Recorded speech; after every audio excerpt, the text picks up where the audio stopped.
Баршаңызға сәлем. Бүгін біз қазақша ет асамыз. Кастрөліміз 15 литрлік, соған 7 литр су құйдым. Бісмілла деп етімізді жуып саламыз және оны қайнағанша қақпағын жауып қоямыз.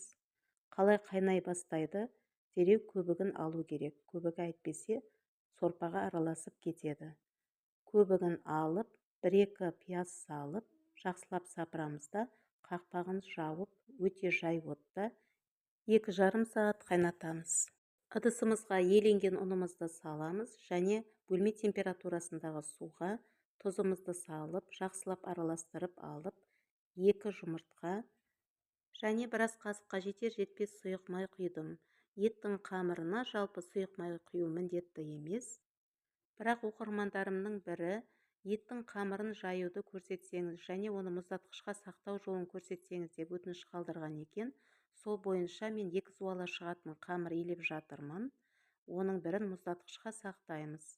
Еттің қамырын лажы болса барынша қаттырақ қып елеу керек, өйткені оны демалдырған кезде босап кетеді.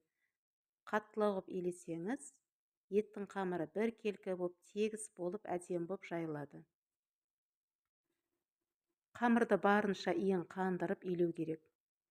Және оны 2-ге бөліп, пакетке салып, 20 минутқа демалдырып қоямыз.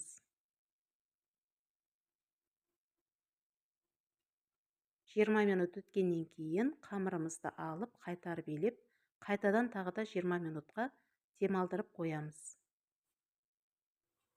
Осы уақыт аралығында қамырдың иі барынша қанып, жақсы жайылатын болады және бір тегіс болып жайылады.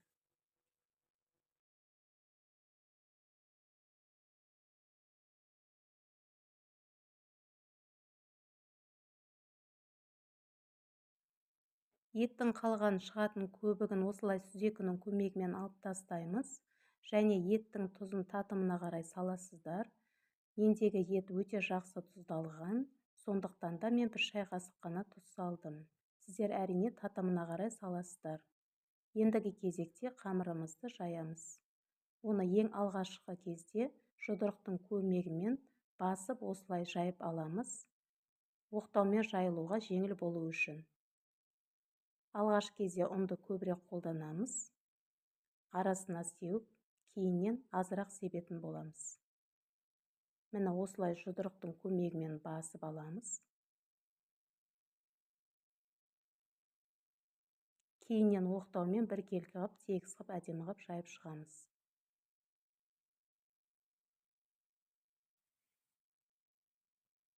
Ет асқанда әрине қолдан жайып салған қамыр өте дәмді болады. Кейде асығыс болып, не кейде ерініп, дайын қамырды салып жатады, бірақ оған қарағанда қолдың қамыры әрине өте дәмді болады.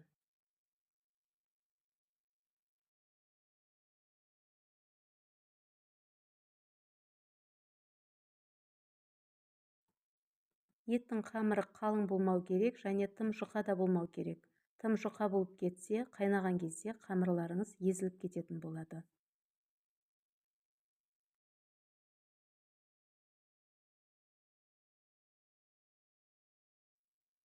Міне осылай бір тегіс қып жайып аламыз. Арасына ұнды сәл-сәл сеуіп отырамыз.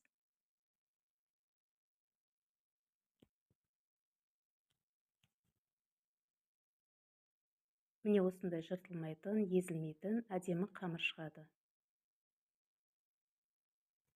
Біз бұл қамырымызды мұздатқышқа сақтаймыз. Ол үшін киімнің сыртына киілетін пакеттер болады. Соны ортасынан қайшымен ашып, соған салсаңыздар да болады, немесе базарларда сатылатын метрлік пленкіде жарайды. Ең бастысы таза болса болғаны. Пленканың бетіне аздаған ұн сеуіп жібереміз. Және видеода көрсетілгендей қамырымызды жайып, жан-жағын әдемілеп бүктеп, мұздатқышқа сақтауға қоямыз. Бұл тәсіл әсіресе қонақтар кеп жатқанда, қол тимей жатқанда, немесе уақыт тығыз кезде өте тиімді. Қолданатынның алдында мұздатқыштан қамырымызды алып, сыртқа шығарып қойсаңыздар, сәлден кейін өзінің қалпына келеді. Декретте отырған аналар болсын, қолы бос әйелдер болсын, осындай қамырды дүкендерге өткізіп, табыс табуға да болады. Қазір қолдан бөгілген түшпара, яғни пельмен болсын, лағманның қамыры болсын, осындай жайма қамырлар болсын, барлығы да дүкендерде сатылады. Асып жатқан етімізге қамырымызды осындай жолмен кесеміз. Әрине, Қазақстанның әрбір өңірлерінде әрқалай, кейбір кезде жайманы сәл шағындау қып жайып, бүтіндей қамырды сол күйде салып жатады, немесе төртке бөліп сала салады.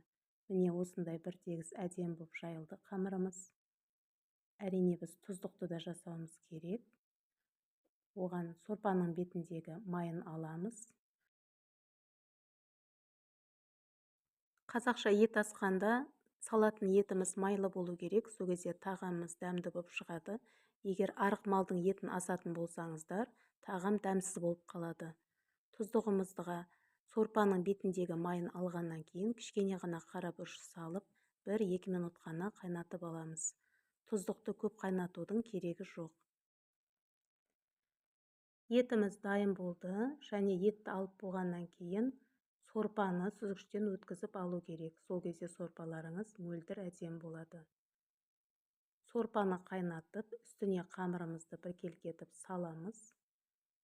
Қақпағын жауып, көтерілгенше сәл ұстаймыз да, қақпағын ашып, қамырымызды дайын болғанға дейін қайнатып аламыз. Яғни 3-5 минутта қамырымыз дайын болады.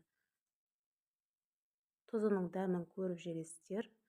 Ендігі кезекте табағымызға қамырымызды сүзіп аламыз, және қамырымыз бір-біріне жабысып қалмас үшін арасына тұздықты саламыз. Етімізді майдалап турап, қамырдың бетіне қоямыз. Сәбіз картопымызды турап қоямыз. Сәбіз бен картоп қазақша етте міндетті емес, кейбір жағдайда картоп сәбізді көп қосып жатады. Ол тамақтың дәмін бұзып жібереді.